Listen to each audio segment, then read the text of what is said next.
दिसंबर यानी आज मध्य प्रदेश के मुख्यमंत्री डॉक्टर मोहन यादव की अध्यक्षता में राज्य की कैबिनेट की महत्वपूर्ण बैठक संपन्न हुई। इस बैठक में कई बड़े और अहम फैसले लिए गए जो राज्य के कर्मचारियों, युवाओं और विकास परियोजनाओं के लिए विशेष महत्व रखते हैं। बैठक में लिए गए निर्णयों की जानकारी डिप्टी सीएम राजेंद्र शुक्ल ने साझा की। उन्होंने बताया कि इस बैठक का मुख्य फोकस कर्मचारियों के नियमितीकरण, मेट्रो परियोजना के बजट, सिंचाई और ऊर्जा उत्पादन परियोजनाओं तथा उद्यम क्रांति योजना के विस्तार पर था। सबसे बड़े और चर्चा में रहने वाले फैसलों में से एक कर्मचारी नियमितीकरण से जुड़ा है। डिप्टी सीएम राजेंद्र शुक्ल ने बताया कि मोहन कैबिनेट ने कर्मचारियों के हित में अहम निर्णय लिया है। इसके तहत राज्य में स्थायी और अस्थायी सेवाओं के बीच का अंतर समाप्त कर दिया गया है।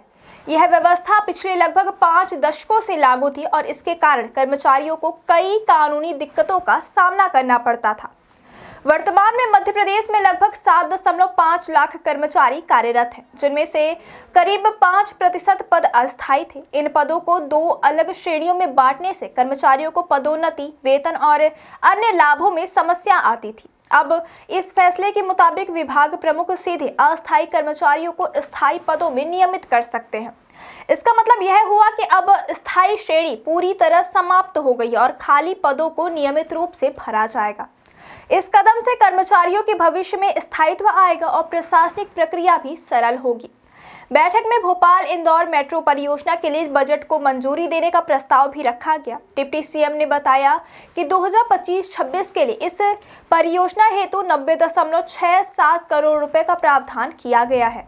यह बजट परियोजना के संचालन और रखरखाव के लिए अनुमानित रूप से तय किया गया है।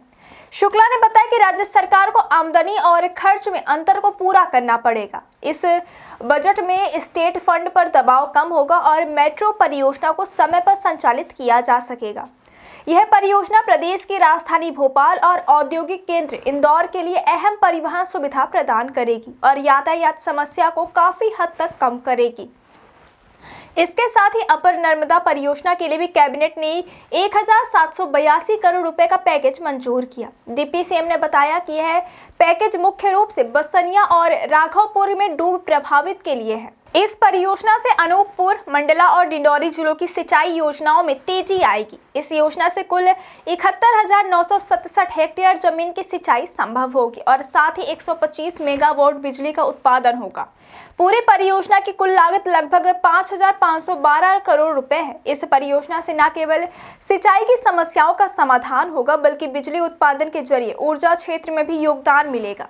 कैबिनेट बैठक में मुख्यमंत्री उद्यम क्रांति योजना के विस्तार और बजट को भी मंजूरी दी गई। इस योजना के तहत 2026-27 से 2030-31 तक कुल 905.25 करोड़ रुपए खर्च किए जाएंगे। योजना का उद्देश्य युवाओं को स्वरोजगार के लिए वित्तीय सहायता प्रदान करना है। इसमें 18 से 45 वर्ष के युवाओं को 50,000 रुपए से लेकर 50 लाख रुपए तक का अनुदान मिलेगा। इसके अलावा स्वरोजगार के लिए हर साल 3% ब्याज पर लोन और 7 साल तक लोन गारंटी उपलब्ध कराई जाएगी।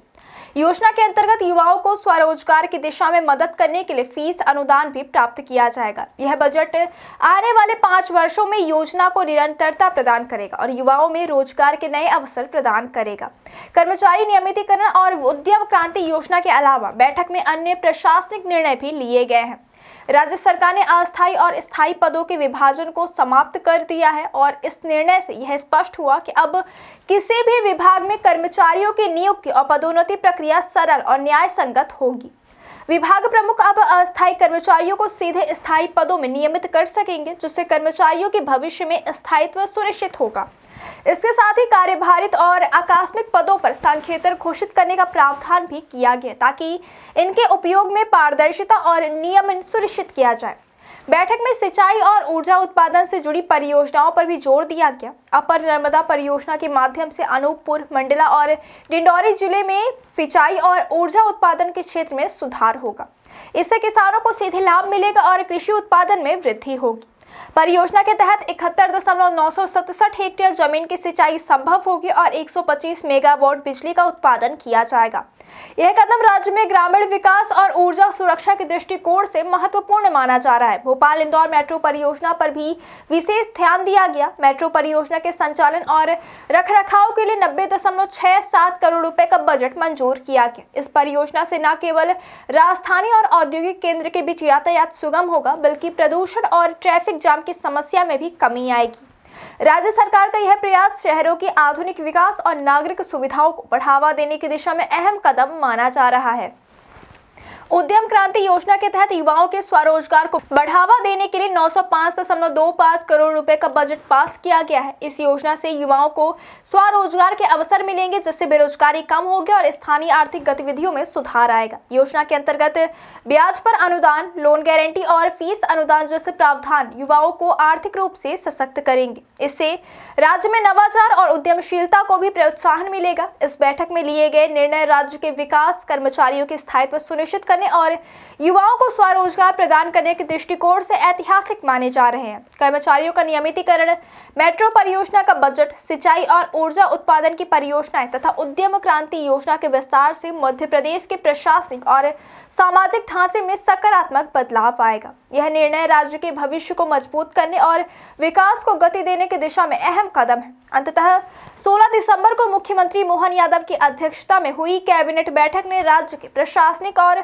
विकास के दृष्टिकोण से कई महत्वपूर्ण निर्णय लिए। स्थायी और अस्थायी पदों के अंतर को समाप्त करना, कर्मचारियों का नियमितीकरण, मेट्रो परियोजना और उद्यम क्रांति योजना के लिए बजट सुनिश्चित करना, सिंचाई और ऊर्जा उत्पादन परियोजनाओं को गति देना, ये सभी निर्णय मध्य प्रदेश के समग्र विकास में ऐतिहासिक योगदान देंगे।